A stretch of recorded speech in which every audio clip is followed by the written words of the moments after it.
Hello, I'm Dr. Sanjeev Roy. I'm working as a director in the intervention cardiology at Fortis. I have been associated with this institute since 2007. It's a long innings. I'll share with you my experiences of dealing with in the first module with the chest pain and thereafter the other emergencies, and at last what expectations do we have from the relatives of the patient in emergencies and what expectations do we have from the patients themselves when they come and follow up.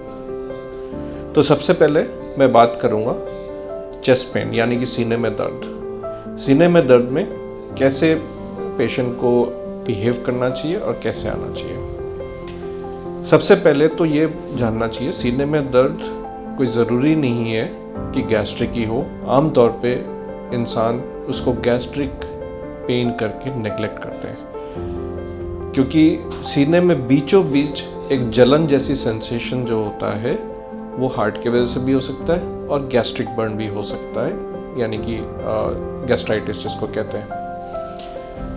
Usually जो heart की problems होती है वो एक दबाव सा बनता है, भारीपन होता है और आमतौर पे या तो सीने में बीचों बीच होगा, यूजुअली सीने के एक तरफ नहीं होता है, बीचों बीच होता है और अजीब से सेंसेशन महसूस होता है उनके दोनों बाजुओं में या दोनों में से किसी एक बाजू में, और गले में जबड़े में भी हो सकता है और पेट के ऊपरी भाग में भी ऐसे फीलिंग सेंसेशंस आते हैं। शुरू में आमतौर पे ये कुछ काम करने पे इस तरह से भारीपन महसूस होता है, बट हार्ट अटैक के दौरान ये अचानक उठते बैठते सोते जागते किसी भी वक्त अचानक होता है और ये ऐसे सेंसेशन होता है जैसे कि सांस निकल रहा हो, घुटन हो रही हो, इस तरह का। और ऐसे में सबसे इम्पॉर्टेंट चीज़ है कि आम इंसान को एक मन में एक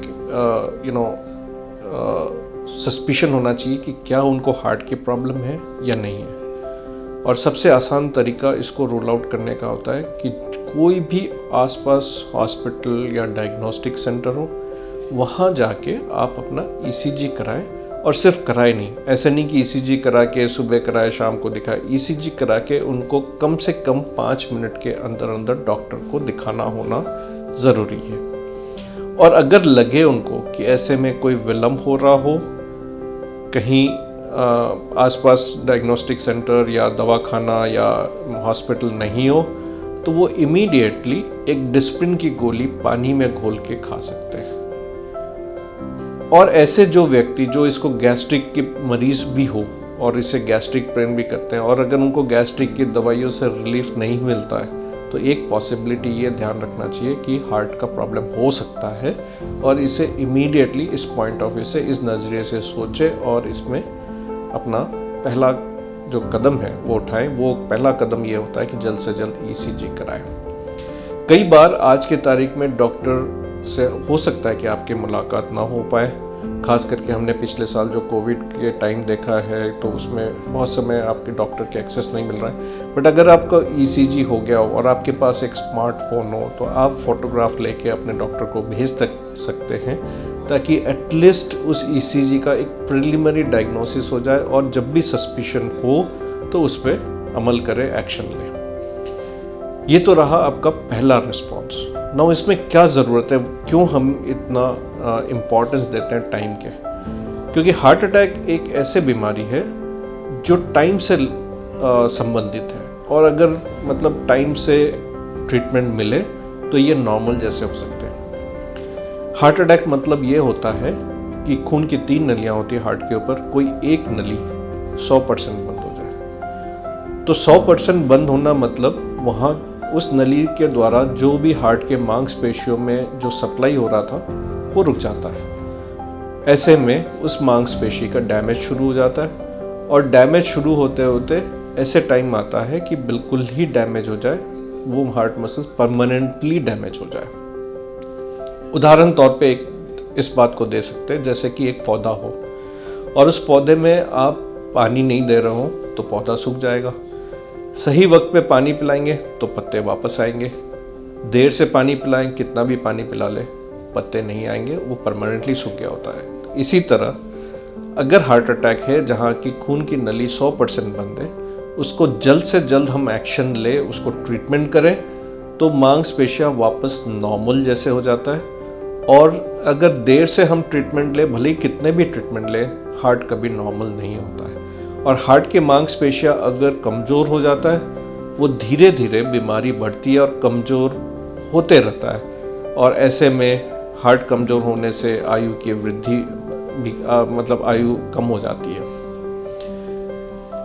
तो ये बहुत इम्पॉर्टेंट है कि सही वक्त पे ट्रीटमेंट ले। और ये पहला 3 घंटा जो होता है, फर्स्ट 3 आवर्स, इसको हम लोग कहते हैं गोल्डन आवर। और ऐसे गोल्डन आवर में अगर ट्रीटमेंट शुरू कर दिया जाए हार्ट अटैक को डायग्नोस करके, तो हार्ट बिल्कुल नॉर्मल हो जाता है। तो जैसे कि मैंने पहले बताया कि आप एस्पिरिन की गोली लें अगर आपको विलम्ब हो रहा है ईसीजी करने में, और ईसीजी करना बहुत इम्पॉर्टेंट है, that is the second step. और थर्ड स्टेप होता है वो ईसीजी को इमीडिएटली रीड करे कोई भी डॉक्टर, और रीड करने पे अगर हार्ट अटैक है तो उसको इमीडिएटली एक्शन ले। ऐसे कभी सिचुएशंस आते हैं जहाँ पे हार्ट अटैक के चेंजेस ईसीजी में काफ़ी विलम्ब से आता है, तो ऐसे में जस्ट 1 ईसीजी अगर नॉर्मल है, कोई ज़रूरी नहीं है। अगर आपको तकलीफ बना हुआ है तो आधे पौन घंटे बाद, घंटे भर बाद दोबारा ईसीजी कर ले, कभी कभी चेंजेस आ जाता है। लेकिन मैं नहीं कहूँगा कि आप आधा पौन घंटे के लिए टाइम विलम्ब करें। अगर आपको इमीडिएटली रिलीफ नहीं आता है, आपके जो भी नियरेस्ट हॉस्पिटल है जहाँ पे आपको 24/7 फैसिलिटीज़ हो कार्डियक इमरजेंसीज अटेंड करने के लिए, वहाँ पे आप ज़रूर जाएं। एंड आप अपना डॉक्टर, इमरजेंसी में जो भी डॉक्टर है उनको दिखाएं, और कोई भी हार्ट के संबंधित जो विशेषज्ञ है उनसे ज़रूर मिले, ताकि आपको टाइमली ट्रीटमेंट मिल जाए।